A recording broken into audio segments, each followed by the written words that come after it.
Kahal Kadosh V'Nirvat, Shalom Aleichem, la suite de notre étude sur Orot HaMilchama avec le commentaire du Rav Shlomo Chaim Cohen Aviner, Shlita, bien sûr sur Orot HaMilchama du Rav Kook.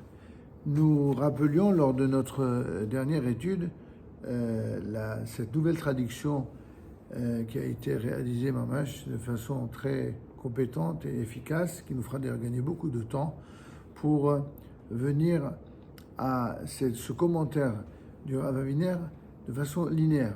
En effet, nous disions dans le début de Orot HaMilchama, nous parlions de la force messianique.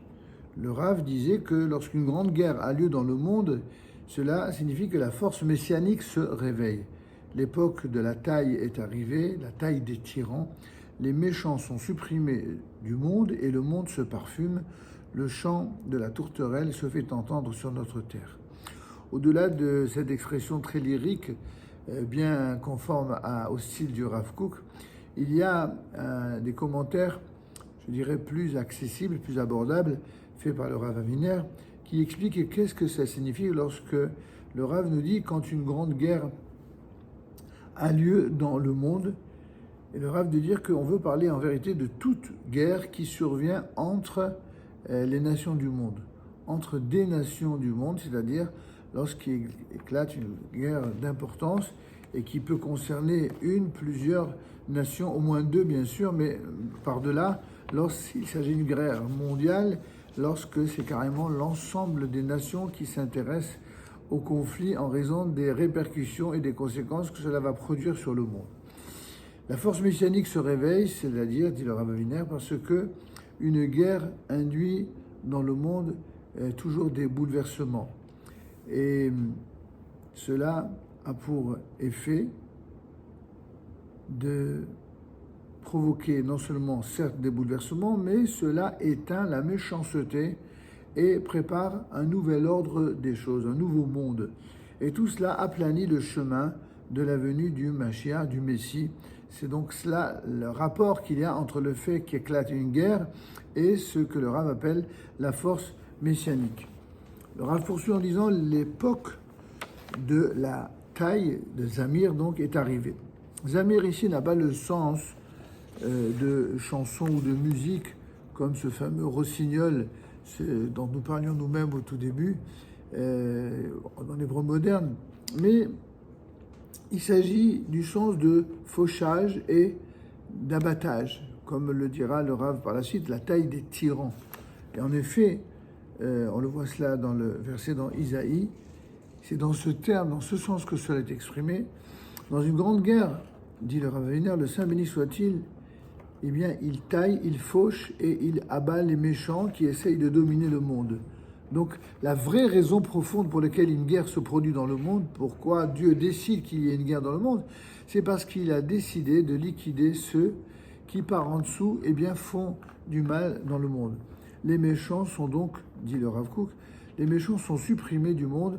Ainsi, dans la Première Guerre mondiale, ce sont les méchants qui perdirent le plus.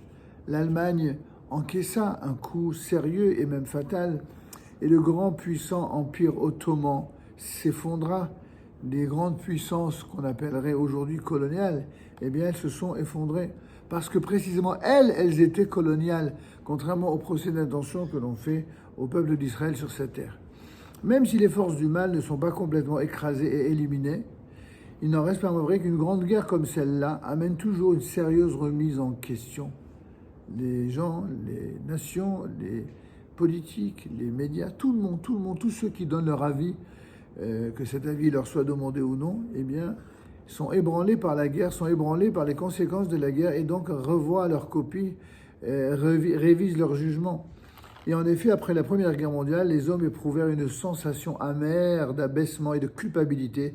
Et d'ailleurs, le monde commença, dans une certaine mesure, comme le dit le Rav Aviner, le monde commença à faire teshuva.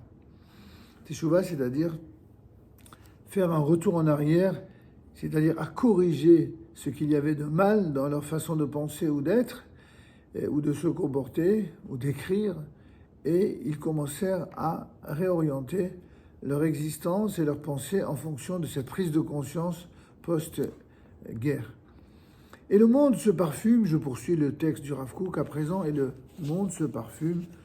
Eh bien, dit le Rav Winer, le monde se parfume, ça veut dire quoi? Le monde, tout d'un coup, se remplit de parfums. Grâce à cette teshuva mondiale, ainsi qu'il est dit dans le verset Tov Shem Ishem Tov Yomama Ved Miovedo. Tov Shem, bonne est le nom d'une personne, n'est-ce pas? Plus que des huiles parfumées, et le jour de la mort, c'est-à-dire où l'on quitte ce monde, est préférable à celui de la naissance. Il y a des moments clés dans le monde où il y a des déchirures, des départs, y compris la mort physique, mais qui laissent place à quelque chose d'absolument prodigieux, de merveilleux, que ce soit en termes de résurrection, en termes de prise de conscience, en termes de teshuva. Et le Rav nous dit ici que le monde se parfume, c'est justement grâce à cette teshuva mondiale. Dès qu'il y a teshuva mondiale, il y a forcément une sorte d'odeur. D'ailleurs, l'expression française ne dit-elle pas être en odeur de sainteté. Sauf qu'ici, il ne s'agit pas d'une odeur de sainteté littéraire, d'une odeur de sainteté individuelle. Il s'agit d'une odeur de sainteté collective qui va embaumer d'une certaine manière l'ensemble des nations de la terre. Le chant de la tourterelle se fait entendre sur notre terre, Konishma Me'arsenu. Sur quelle terre? C'est quoi Me'arsenu? Notre terre, il s'agit bien entendu ici de la terre d'Israël. Il est vrai que le Mashiach, le Messie, amène une bénédiction au monde entier, pas simplement à Israël. Mais cette bénédiction qui est donnée au monde entier, elle passe par le peuple d'Israël sur cette terre, puisqu'elle commence d'abord par ce qui se passe en Eretz Israël. Et c'est pourquoi, quand le monde entier se parfume et qu'il avance, eh bien, nous pouvons être sûrs que le peuple d'Israël progresse considérablement. Comme il est la cible principale de la méchanceté, alors il va de soi que lorsque la méchanceté mondiale décline, c'est donc le Mashiach qui s'élève. Ainsi le raisonnement que le Rav Aviner construit autour de la pensée du Rav Kook. Nous poursuivons. Les individus qui périssent sans jugement dans le tumulte du flot guerrier participent à la mort expiatrice des justes. Évidemment, ça c'est la réponse avant que la question même ne soit posée. Chaque fois qu'il y a un conflit, eh bien, il y a des gens pour ne parler que des civils, comme si le conflit, il avait démarré sur les civils, entre guillemets, innocents ou pas d'ailleurs. Les raisons d'un conflit, c'est cela qu'il faut analyser pour savoir qu'est-ce qu'il convient de faire, qu'est-ce qu'il convient de maintenir ou d'éradiquer.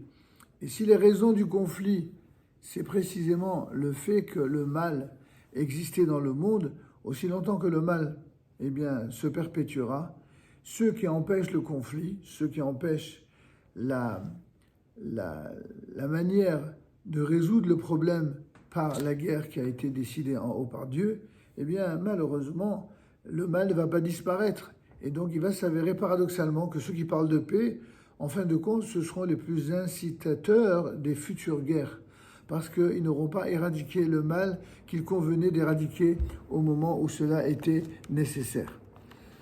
Alors, les gens pensent, nous dit le Rav Aviner, ils pensent à tort que dans une guerre, il n'y a pas de providence individuelle, c'est-à-dire de surveillance divine qui s'attache à chaque personne.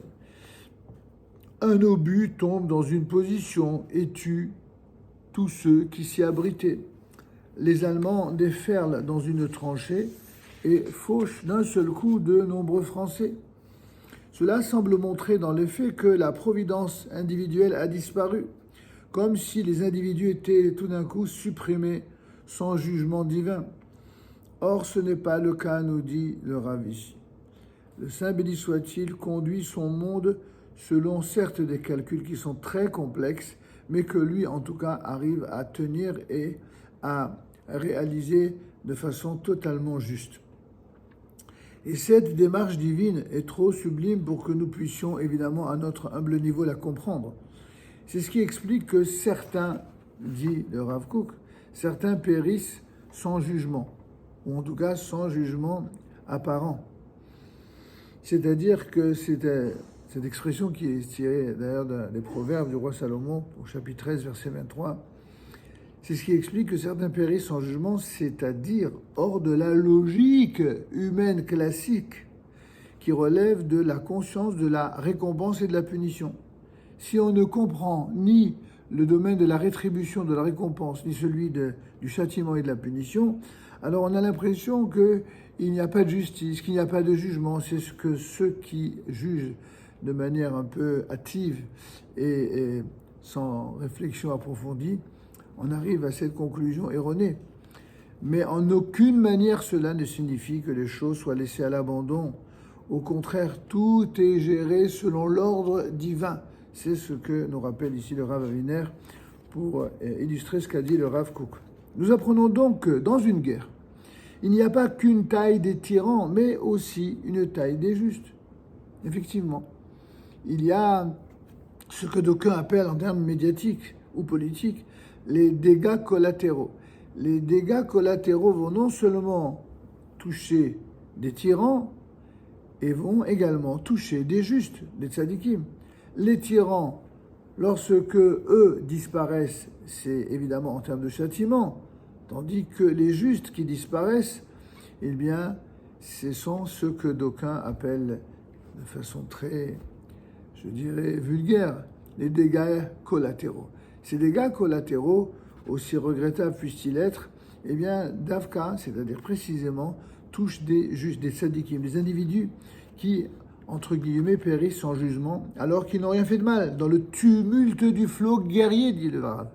Quand les obus tuent sans faire de différence entre le juste et le méchant, et qui relèvent de la mort expiatrice des justes, rappelez-vous l'expression du Rav Kook. Ces individus sont des justes au sens où ils ne méritaient pas d'être tués à la guerre. Et on ne parle pas ici que du peuple d'Israël, mais aussi bien des nations du monde. Et leur mort, elle est effectivement expiatrice pour la collectivité. À quoi la chose ressemble-t-elle, dit le Rav Aviner, à un enfant qui a volé un objet et qui reçoit une gifle pour son forfait. Puisque c'est la main qui a volé, pourquoi une autre partie du corps devrait-elle souffrir? Pourquoi la simple raison qu'il s'agit, n'est-ce pas, d'un voleur, entre guillemets, qui a volé avec sa main, pourquoi la gifle, elle va être reçue sur le visage? Mais le visage n'a rien à voir avec la main, n'est-ce pas? Sauf que le visage et la main appartiennent au même corps. Il s'agit d'un organisme unique. Eh bien, c'est ainsi dans la guerre. Beaucoup tombent, mais toute la nation en ressent la douleur et elle se repent, car il s'agit du corps de la nation. Alors pourquoi? Tout simplement parce qu'au niveau de l'apparence, leur mort fait expiation parce qu'elle provoque un ébranlement qui amène les gens à un examen de conscience. Comme le dit le verset, mieux vaut aller dans une maison en deuil que dans une maison en fête, car là est la fin de tout homme et celui qui est en vie prendra une leçon. Oui, cette étrange leçon que l'Ecclésiaste nous propose dans son 7e chapitre au verset 2. Effectivement, c'est quelque chose que les Juifs connaissent bien. Lorsque on a le choix entre aller dans une maison où on est invité, si vous voulez, en même temps à aller s'associer à ceux qui sont dans la peine et ceux qui sont dans la joie, évidemment, si on peut concilier les deux, on fera les deux, mais on donnera la priorité d'abord à celui qui est dans la peine. Et si vraiment on ne peut pas aller aux deux, alors on n'ira que chez celui qui est dans la peine. Pourquoi? C'est pas simplement pour lui être favorable et bon, bien sûr que c'est aussi cela. Mais c'est parce que c'est lorsqu'on s'associe à celui qui est dans la peine qu'on devient soi-même quelqu'un de meilleur, que l'on se bonifie, que l'on grandit et que notre prise de conscience peut prendre des dimensions très très élevées. C'est ce que dit Qohélet, l'Ecclésiaste, lorsqu'il dit « Mieux vaut aller dans une maison en deuil que dans une maison en fête, car là est la fin de tout homme, celui qui est en vie prendra une leçon, c'est-à-dire une leçon morale juste et réelle à tirer de cet enseignement. » Au niveau du secret, c'est-à-dire au niveau de la partie ésotérique de la Torah, leur mort fait d'expiation parce que, dit le Rav Kook, ils s'élèvent au sommet, à la racine de la vie. C'est leur corps qui est mort, certes, mais pas leur âme. Le corps de ces hommes est mort, oui, mais leur âme monte à la racine de la vie, et ceci entraîne que toutes les âmes se remplissent de vie. Et ainsi, dit le Rav Kook, le caractère particulier de leur vie ajoute une valeur générale pour le bien et la bénédiction, à la construction du monde dans son ensemble, dans toutes ses valeurs et dans tous ses idéaux. et ce, dans le secret de l'unité des âmes. L'unité des âmes, ajoute le Rav Aviner, l'unité des âmes est la conséquence de l'unicité divine qui entraîne l'unité de la création. En effet, l'univers spirituel est en fait constitué d'un organisme unique, composé d'âmes qui forment les organes et les cellules. Les âmes individuelles sont donc dans une relation d'interaction naturelle avec tous les autres composants de l'organisme spirituel. Ceci est une note donc du traducteur, M. Brégerer, qui a fait cette traduction absolument merveilleuse et que nous saluons ici bien respectueusement pour le travail extraordinaire qu'il a accompli. Bémet. C'est donc au niveau du secret que nous comprenons pourquoi leur mort est expiatrice, car après que ces hommes ont péri sans jugement, on leur donne ce qui leur revient dans le monde à venir. Quant à ceux qui périssent sans jugement, ils sont nombreux, et de nombreuses parts du monde à venir leur seront attribuées.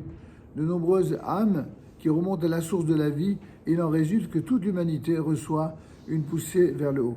Nous avons donc compris ici qu'il s'agit bel et bien de conséquences du niveau tout à fait distinct. On parlait jusque-là de choses qui sont terre à terre, qui nous parlent à la vie humaine terrestre, physique, et on voit que cela a des conséquences sur le plan non seulement au niveau de l'âme, mais également de l'ensemble de la nation d'Israël, mais aussi de l'ensemble des nations. C'est bien entendu une réflexion très très profonde que nous livre le Rav Kook et que le Rav Aviner explicite. Enfin, poursuit le Rav Kook, quand la guerre est finie, le monde se renouvelle dans un esprit nouveau. Les pas du Mashiach se vont d'entendre davantage. Selon l'importance de la guerre en étendue, eh bien, plus il y a de peuples engagés dans la guerre et en intensité, plus on emploie des armes perfectionnées et meurtrières. L'attente de la venue du Mashiach se fait plus pressante. En effet, précise le Rav Aviner, pendant la guerre elle-même, la souffrance, elle est terrible, mais quand elle se termine, il y a un grand nettoyage. Ce que nos ennemis appellent un nettoyage ethnique, eh bien nous appelons cela un nettoyage éthique. Le monde se parfume et devient meilleur, un esprit nouveau souffle sur le monde, et les pas du Mashiach se font encore entendre davantage. C'est-à-dire qu'il y a une grande avancée vers les temps messianiques. Comme le dit le Midrash, si tu as vu des pays se faire la guerre, alors guette les pas du Mashiach. La guerre qui a été finalement le résultat d'une décision d'en haut, elle a été voulue parce que elle vient apporter une réponse à toutes les vilainies et les exactions qui se font par en dessous. Enfin, dit le Rav Kook, la guerre mondiale actuelle, il s'agissait bien sûr de la Première Guerre mondiale, pendant laquelle ces lignes ont été écrites. Eh bien, précise le Rav Aviner, ces lignes ont été écrites et effectivement, cette Première Guerre mondiale fut à l'époque la guerre la plus terrible et la plus meurtrière de tous les temps qu'on ait jamais vue. Et le Yishuv juif, c'est-à-dire l'installation juive en terre d'Israël, souffrit d'ailleurs énormément. Il y avait des juifs, certains l'oublient, parmi les révisionnistes de l'histoire, certains oublient qu'il y avait des juifs en terre d'Israël bien avant la reconnaissance de l'État juif en terre d'Israël et la résurrection nationale du peuple juif sur cette terre. Il y a toujours eu des juifs en Israël, même s'ils étaient numériquement minoritaires. Et imaginez ce Yishuv juif en terre d'Israël, il souffrit énormément au point que seulement qu'à Jérusalem, eh bien pendant cette fameuse Première Guerre mondiale, 25 000 personnes moururent, parmi lesquelles de nombreux enfants. Et malgré cela, dit le Rav Kook, elle porte en elle une attente immense, intense et profonde, liée au déroulement de l'histoire et au signal de la fin révélée qu'est le peuplement de la terre d'Israël. Toutes ces guerres, finalement, n'ont qu'un seul et unique but, connu depuis le début par les prophètes d'Israël, c'est le retour du peuple juif sur la terre et son repeuplement. Dans toutes les guerres, les pas du Mashiach se font sentir, mais après qu'une guerre aussi grande et aussi terrible, elle a eu lieu, eh bien, que chez nous aussi, le terme est arrivé, puisque le peuple d'Israël revient sur sa terre et que la terre d'Israël donne généreusement ses fruits, comme le rappelle Masechet Sanhedrin, Tous ces facteurs ensemble nous donnent la certitude que la délivrance est proche et qu'elle arrive. Et contrairement à tous ces philosophes européens cruels, venus principalement du fond de l'Allemagne, qui idéalisèrent la guerre en décrivant cela comme une chose merveilleuse, qui développe la force et le courage, nous savons que la guerre est en réalité une chose abominable. La guerre est un moyen et certainement pas une fin en soi. Mais quand finalement la guerre est là, alors il faut avoir assez de maturité et de conscience d'esprit pour comprendre que la guerre, elle a un rôle en elle-même, que cette guerre terrible, en l'occurrence, quand le Rav a écrit, il a parlé pour la Première Guerre mondiale, eh bien, nous savons, nous, maintenant, a posteriori, que devait sortir, après cette guerre mondiale, une grande délivrance, c'est-à-dire le retour du peuple juif sur la terre d'Israël et la renaissance de l'État juif en terre d'Israël, ceci pour trouver la lumière dans tant d'obscurité et la douceur dans tant d'amertume. Donc, on va s'arrêter pour aujourd'hui, on reprendra Bezat Hashem demain.